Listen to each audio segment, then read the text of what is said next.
It's Monday, March the 18th, 2024. I am Jay Cleveland Payne. This is Things You Might Have Heard. In the queue, 10 stories from the weekend that you vetted as conversational, and they'll cover topics from information, politics, current events, and pop culture news. And I'll explain what the vetting as conversational thing comes after the headline. So you'll understand how we got these stories here. Over 98 stories again posted in our feeds, and we have 10 of them for you today. We'll tell you how that happened. Plus, stick around for the fun stuff for today that's always happening every single day. We're going to do some editorial at the end. We're going to change some things up, not had time to get into there. So look for more fun stuff coming forward. We thank all the new people, new subscribers we got over the weekend, and we do take into account all the comments that we had on some of the things going on. Some of them we're working on, some of them, are just sort of, we're glad you came for the day and we're sorry that you left, but come by later and try us again. In the meantime, check out our website. This is conversationproject.com, whether you're a newbie or an old head, and see all the great things we have and the explanations of all the things we do behind the scenes. And of course, you can always email us with more comments and questions at the conversation inbox at gmail.com. So coming into this Monday, the 18th of March, getting prepared for what's going to be a spring break week for a lot of folks across the nation. And there'll be some changes here. We're going to mix up here and there since I have a little extra time to work on these things. So we'll do some tweaking that will be hopefully perfected in the next week. We've seen indicator lights of low bandwidth. So if you're watching this on the video, there may be some hiccups going through. The video may have some glitches, or the audio may have some glitches. So bear with us. We're going to do what we can have this. And have less editorials coming in the deadline, which is why you're actually here for today and for this morning, the Monday, the 18th of March. No particular order as these stories are coming down the line, just how they sort of fell in line when we went through them in the iterations. Starting with story in the headline number one spot today, which is kind of the biggest story. It was actually number one story overnight because it was the biggest thing going on. And it starts off with Connecticut Huskies, Purdue Boilermakers, North Carolina Tar Heels, and Houston Cougars are your top seeds for the men in the 2024 NCAA basketball tournament. Now, we're going to talk about men and women because with the resurgence of basketball in the college ranks and the big blow up, especially since last year, continuation from this year, and a lot of people essentially watching Caitlin Clark do her thing, women's basketball is getting a lot of attention. We want to make sure that stays there. So the top seeds for both conventions being the men being UConn and the women being South Carolina, undefeated this season. The top four seeds for the women's brackets include, as we said, South Carolina, along with the Iowa Hawkeyes, Caitlin Clark's teams, the Southern California Trojans, USC, and the Longhorns out of Texas. Now, two big things to really talk about going into, three things. Number one, the seeds are not set for the men yet. There are, of course, the play in the first four that come in on Tuesday, so you have until essentially Tuesday in most brackets to get your bracket in for your betting. You also have no Greg Gumbel and no Jim Nantz this season because Greg Gumbel is suffering some health issues, and they had a very, very, very nice package sending out hearts and prayers and hopefully speedy recovery for Mr. Gumbel on that end. And Jim Nantz, who just isn't exactly retired, but just ain't doing it this year. It's kind of weird how it's said. He's not retired from this, but he isn't doing it this year. He may be done with college basketball, so his voice will not be a part of the broadcast this year. Also, of course, the loss of productivity. Every single year we bring this up because it's fun stats. Employees expect people to waste about 6 hours a day while games are going on because people are basically watching basketball. And of course, call in sick when the big games are on. Employers expect to lose about $17.3 billion in productivity. These are stats made from last year. The new stats will come out in a couple days. We'll talk about this for quite some time because these are the easy stories to pick up on. Now, if you're picking up on this next story, this is another big one as well. Bill Maher fires CAA after being snubbed for Bryan Lourd's Oscar party. Bill Maher is a lot of things. Petty apparently is actually one of them, as he essentially fired his agency, fired his representation, following not being invited to Bryan Lourd's Oscar party. The decision comes after Maher was noticeably absent from the guest list in the event last weekend, of course, Oscars. The move underscores Maher's response to what he perceives as an oversight or exclusion from the industry event, considered significant within the Hollywood clientele circle, because sometimes, somehow, he's not exactly seen as Hollywood. So maybe a bit petty. He didn't get the invite, so his agency gets the cut. There you go. Let's move on to the story that's number 3 for this morning. And it's number 3 because it sort of fell here. It was a fairly highly ranking story for the weekend. We'll explain that in the parts about the feeds and not setup. But the headline, of course, is Pornhub blocks users in Texas after lawmakers pass controversial legislation. This is not new news. This is kind of old news, but it's new particularly for Texas, per se.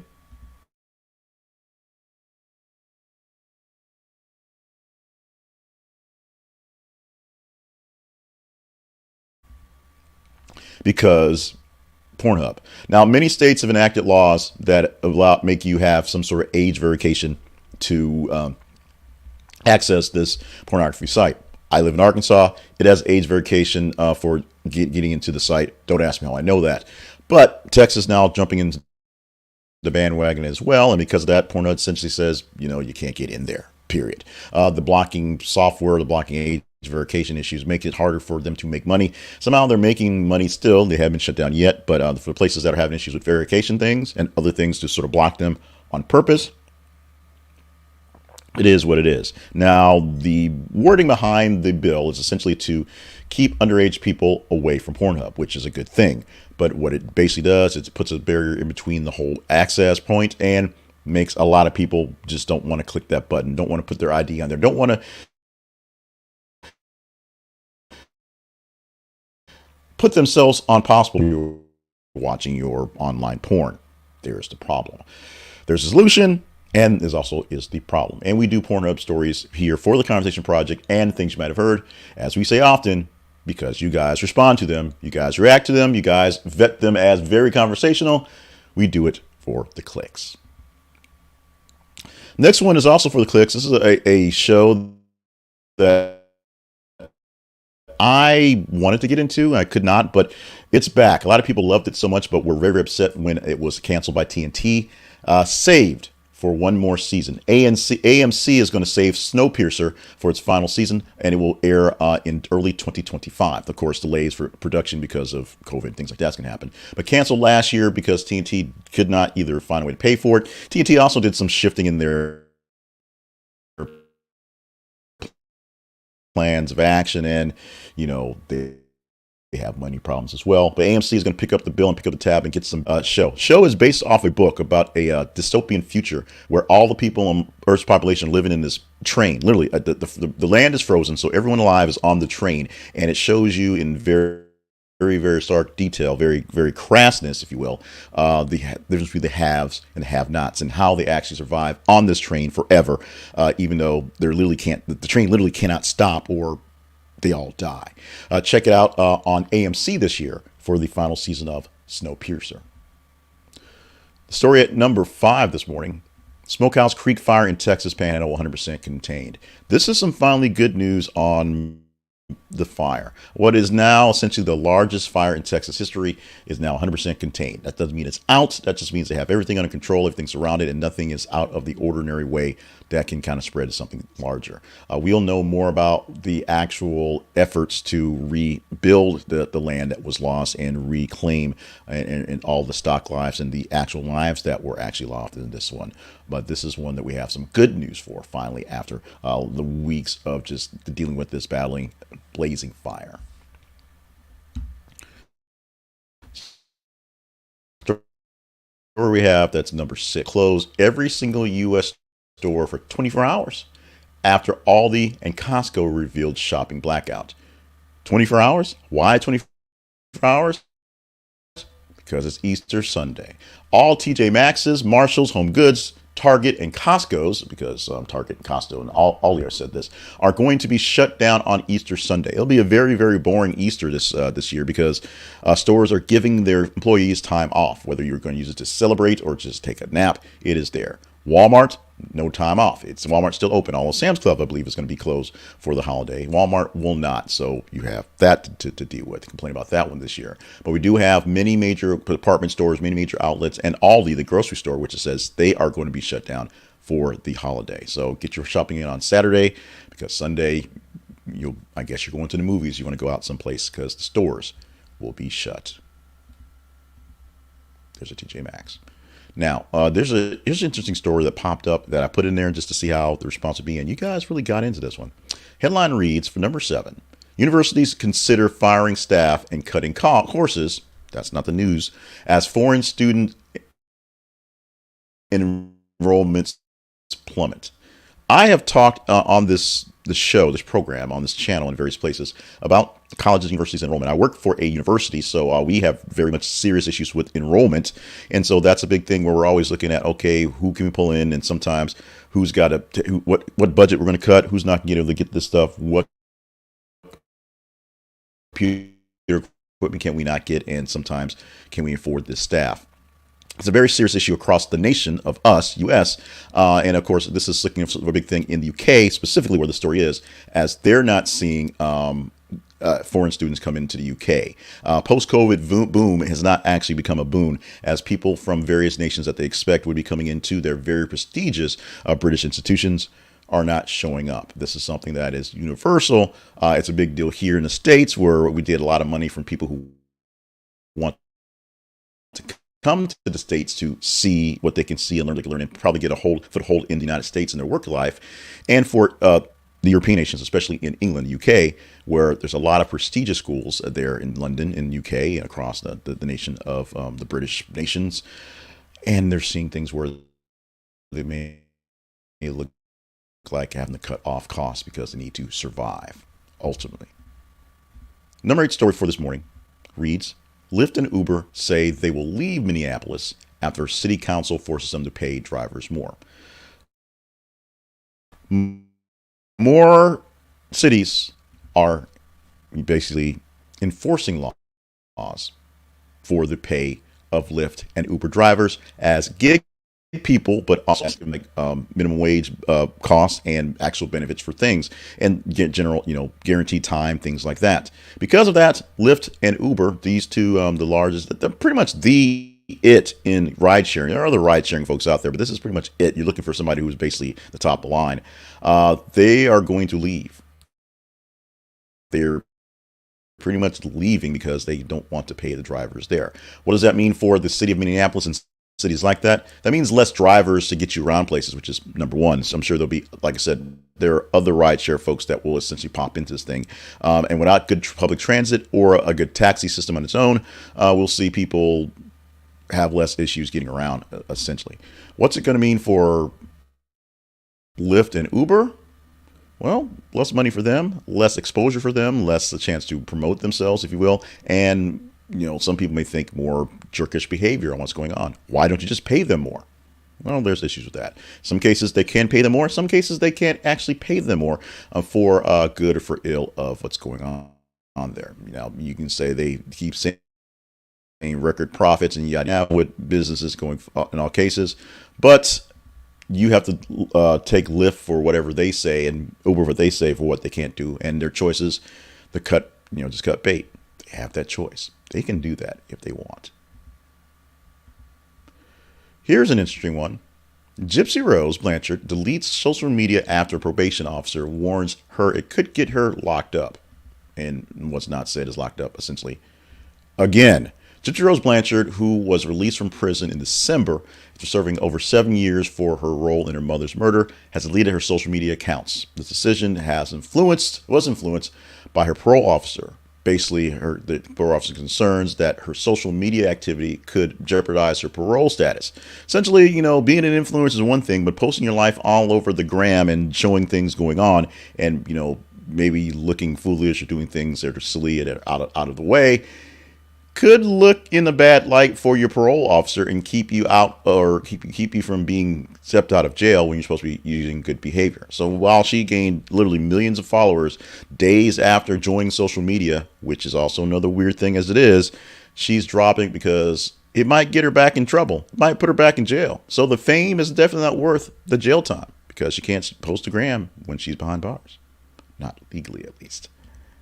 Finally, Celine Dion opens up about stiff person syndrome diagnosis following Grammy appearance. A very big surprise for all when Celine Dion came out to announce an award at the Grammys a few weeks back and show that she's still alive and as well as possible with her stiff person syndrome.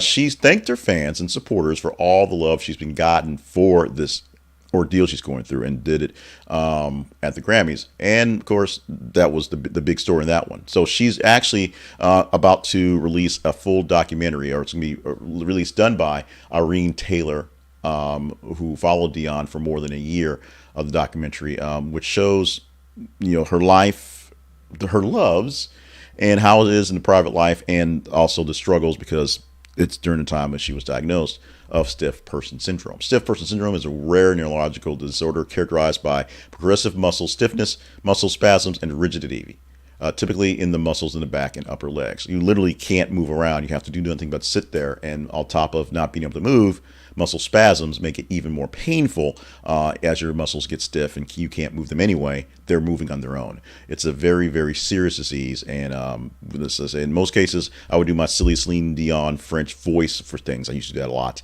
We don't do impressions here anymore because we found, one, they're not funny and not very good. Mostly because they're not funny, not because they're not very good. But this is one where we send lots of love and lots of just good energy to someone like Celine Dion. Let's go on to the errors, apologies, and omissions. Right now, we'll go ahead and say a little bit about this. This week is the spring break week for where I am here in Arkansas. So schools are out, university schools are out. So I'm essentially have the week off from work, although I keep working. What we'll see, what I'll do this week is I'm going to interject some things here or there and play with some things and have this thing hopefully tighten up and fixed by next Monday. So there will be some glitches and some things going on, including, I guess, low Wi-Fi today. Also, if you were one of our new members that joined last week and put out a newsletter update for folks that went through the Buy Me a Coffee site, we got some behind the scenes drama going on in the life of the pain. So there's that too as well. Lots of stuff to take care of this week. So we will be here all week long, but we also will be doing some things that will change. So you will see some changes. Reply to me immediately, because we'll see what works and what doesn't work this week. Also, 2 stories to kind of sneak in here. Technically 4 stories. We posted 3 different posts over the weekend about Russian and the Russian election. None of them came into the top 30. We'll explain why that's important in a moment. So we didn't put that into the actual feed for a chance to talk about today. But combined, as we sometimes combine them since they were updates, it makes the story a high 20 story. So it was in there. So this story has a very little chance of surviving the week. So we probably won't talk Russian election at the end of the week. But the Russian election was definitely covered in many places, just to not get some of the responses that other stories got, such as this one here. Also, number 14 for the weekend, so it got a lot of response, and we probably should have talked about it, but we were heavy on other stories. Don Lemon demanded Tesla Cybertruck $5 million advance and equity in X before Elon Musk canned him. Now, the New York Post came out with this exclusive, and other people jumped onto it as well, that the main reason why Musk got iffy and miffy and kind of upset with Don Lemon was basically, before the interview kicked off, he asked for a bunch of extra stuff. And so he was testy there, and that's why he dropped him. Not because he necessarily asked him the questions they didn't want to answer, which was the real case, which was true, which is pretty much there.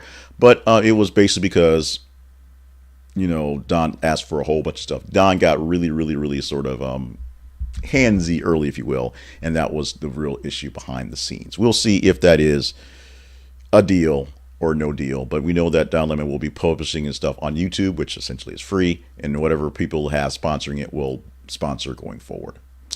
Now, this is the part where we talk about the teaser story, and this is the part where we get into why the feeds and why the vetting process is important. We put these stories out for you on Facebook and Twitter, Facebook and X. This is the Conversation Project has links there. Of course, Facebook is facebook.com/this is the Conversation Project, and Twitter is twitter.com or x.com/th_conversation, because it's really, really long to say. What happens at those sites, at those links for our sites, is we post news stories, headlines every 50 minutes from various different sources for you to engage in. Now, whether you like them, love them, you can like, love, hate, share them specifically in the feed so that we know what to talk about. It's literally your engagement score that gives us what to talk about every morning and on the weekends for the wrap-up show. So this morning, we had over 90 stories for the weekend, about over 30 stories a day. And so with that, we picked the top 30 stories from the weekend by engagement and pulled 10 of those for you in the actual headlines. For the rest of the week, for Tuesday through Friday, Since it's just one day, we'll take the top 15 of 30 stories, pull 8 of them, give them to you in headlines. A bit more concentrated, if you will, but, long weekend. We can't do it every single day, yada, yada, yada. Will this story here be one we talk about? We'll talk about it further because it'll be a story that's not going away, but this is one that you have a chance to vote up by engagement into the stories for the 8 stories to talk about tomorrow. Netanyahu snaps back against growing U.S. criticism after being accused of losing his way on Gaza. He's been accused of losing his way many, many times on Israel, Gaza specifically. Essentially, Netanyahu is the prime minister saying, hey, we have to win this war, destroy Gaza, destroy Gaza, destroy Gaza. So we don't have time to change the government and fix things going on. Oh, by the way, I don't want to be arrested or convicted of corruption. So while we're in war, you can't do that. Many people have called lately for Netanyahu to at least promise elections when the war is over, not necessarily to just step down, but Gaza may be in trouble for quite some time because Netanyahu seems to be, I'll say these words, not doing a great job in the war and keeping the war alive to keep himself out of trouble. We had the teaser for Friday talking about March Madness, specifically how Duke was bounced by NC State, which NC State, as the 10 seed out of 15 teams, found its way to win the ACC tournament, and it's in the big dance. Very unlikely for them to make it there, but they did the whole thing. They ran the table. They did do it. So we're talking about them here specifically. Duke's in it as well, of course. But the big story, March Madness, was talked about. Will we talk about Netanyahu and the calls for him to step down or at least a call for new elections? It's up to you. Go to the feeds, Facebook and Twitter, and engage in the stories. Let me know what to talk about tomorrow. Now, today, we're going to talk about our sponsor spotlight for the day. And all this week, it is all about me. And so this week, and today specifically, we're talking about my book, one of my books. We're going to do a couple of my books this week, but we're going to talk about Mastering Your Money, which is 13 simple principles to help you get your money right here. While you have a break away from big time work, if you are a person who works in education and you're wondering about how your money's working right now might be the time to take a look at that and figure it out. This is a book that I wrote doing some severely deep research based on the fact that I'm not so great with money. And so I went through and looked at the principles and how things worked out and came up with, in my words, 13 of them that sort of worked out, that made sense. And it gave each one a nice, really thorough look at how to make it work. So if you're having issues with your money, you should check out this book. It's very affordable, so because that's part of money. It makes a lot of sense, and the reviews are all pretty stellar. People say, hey, it's sound advice. And I might not be Dave Ramsey telling you eat rice and beans and rice. I might not be Tony Robbins who's saying buy stock in my portfolio thing. But sometimes it's a matter of hearing it from a different perspective and not having to spend so much money to get it from those folks. Maybe the perspective you need. So check it out. It's called Mastering Your Money by J. Clifton Payne. If you're watching the video or listening to the audio, there should be links in the descriptions on how to get it on Amazon, or just search for it on Amazon. It is $10 as a paperback and $5 as a Kindle book. So check it out today. Thank you. Now let's get into more talk about me. Boy, this one's not so much about me, but the us, that is the Conversation Project. The Conversation Project lives online at this. It's conversationproject.com. You can help us out at the Conversation Project by being a partner. Go to our website, click on the partnership link, and find ways that you can join in to help literally fund the efforts here at the Conversation Project. Hydration break. Thank you. I'll do a quick shout out again to, we got a big burst of subscribers and people chiming in this weekend on one of the headlines, one of these things you might have heard from Thursday that went viral for all practical purposes, was exploited for a lot of people checking on that one. And a lot of great input from people who were first times here and joined in, and some input from people who came in and said, deuces, I don't like this, that, whatever. We take all of your comments seriously, and we listen to a good chunk of them. Some, if we can't do, we take, we're a grain of salt and kind of go with it. Some, if we're not going to do, because it's not what we do around here, we're just going to go along with it. And sometimes we basically say thank you and thanks for stopping by. But the Conversation Project lives online at this. It's conversationproject.com, as we say. Stop by the website to see more of our sponsors, join for the partnerships page, see more things we do along the line, links to other forums that we're in, including the hot takes on TikTok and YouTube Shorts. And of course, more about the feeds and things that what like those things as well, plus newsletters, things like that.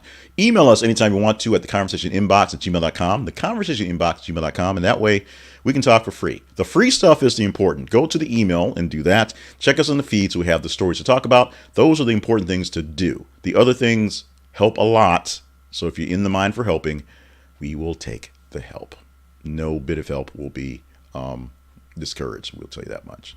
And now, as I promised, fun stuff. Fun stuff for the day always begins with birthdays on the day. And today is no exception as we start into what is going to be the springy breaky type stuff for fun stuff. Our birthday, we're going to spotlight. We're going to give much love to Queen Latifah, who's 53 years old on the day. Currently, the star of The Equalizer, and many people would not think that Queen Latifah would be big time action star, big time TV star, and a female equalizer. But hey, she makes it work, and she has a diverse cast that makes that work, and a very interesting backstory to make the whole thing come together. The actress, the singer, yes, singer, the rapper, and of course, host. She just hosted NAACP Awards a few days ago on the TV.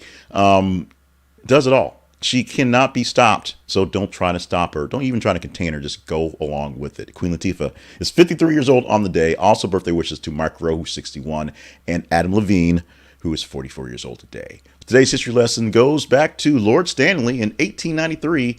Former Governor General Lord Stanley pledged to donate a Silver Challenge Cup, later named after him, as an award for the best ice hockey team in Canada. Originally presented to amateur champions like way back in the day, the Stanley Cup has been awarded to the top pro team since 1910, and since 1926, only to National Hockey League teams. So the Lord Stanley Cup is a cup, a challenge cup, a large chalice. You can drink out of it, actually, if you really want to. And it's the big thing, the big deal, the big prize for the NHL these days. Lord Stanley's Cup is a cup that Lord Stanley actually handed down, which is why they take so much care with Lord Stanley's Cup. Put some propers in its name. Thank you very much. Also, today's celebration on the 18th of March is Sloppy Joe Day. So get the earworm, get the Lunch Lady song in your head. Go ahead. 3, 2, 1. Sloppy Joe, sloppy Joe. Navy beans. It's there. You're welcome. The Sloppy Joe is one of America's all-time favorite hot sandwiches. Its base ingredients are basically ground beef. But you can make ground turkey, ground buffalo, ground chicken, ground it up because it's just crumbled up meat. What really makes it deal is the flavor because it's made with onions, tomato sauce, brown sugar, or cola, or maple syrup to sweeten it up, and other seasons to spice it up. It's basically a tomato-based sauce with a little sugar to make it sweet, onions for tanginess, and how spicy you want it to be. Now, the origins of the Sloppy Joe are very, very sketchy. So who made it, how it got made, and was a guy named Joe? Who knows? Sloppy Joes, always great for dinner. Get you some very soon. Maybe today. Today might be a good time for Sloppy Joes. Spring break, so we're not doing a lot of heavy lifting in our cooking, so Sloppy Joes may be a simple Monday dish for us here at the Paint House. With that, let's wrap it up for this day. This has been things you might have heard for Monday, March the 18th, 2024. My name is Jay Cleveland Payne. I thank you so much for joining us either live. We do this at 5:50 a.m. Monday through Friday on Central Time, of course, or in the replays, which live forever as long as YouTube pays their bills, and Facebook and Twitter as well. If you want more from me, just email me at the conversation inbox at gmail.com. Let me know what you need. Follow us on our feeds on Facebook and Twitter so we know what stories to talk about, and consider being a partner. Consider being a partner to help us go along with things like that. Also, check out our sponsors. They are all affiliate links, so if you buy from them, we get a quick commission. It works out like that. We always say be limber, be hydrated. If you're watching the video, I have my cup in the screen, and stay on task. Stay limber, stay hydrated, stay on task, because you are very important to a lot of people out there. And sometimes you may feel like you're not so important. Number one, I need every single person to click on this thing and watch it for the entirety because I need the clicks, I need the views for my personal YouTube life. Number two, people out there in the world really do need you to be there. And you may think that what you're doing as an impact is very, very little, very, very small, not even significant. Trust me, the hole you leave when you're not around is a large person-sized hole that cannot be filled easily. Someone can do your work, but someone can't be you. So do what you can to make sure that you aren't doing anything stupid to make sure your life on this planet is shorter than it ought to be. It should be as long as it can be. You should do whatever you can to make sure that it's there. So that means stay hydrated, stay limber, stretch whatever, and stay on task for the things you need to do. With that, it's spring break. There'll be a lot of changes and maybe some longer type shows and some things we're dealing with as buttons may have moved and shifted. The weight of your bag may shift in the process. So keep up with that. Let me know what works, what doesn't work, what you saw today, what you'll see going forward, and keep on going. Love you. Mean it. Let's get out of here. Enjoy your week, whether you're spring breaking or not. And we're going to do this again tomorrow morning.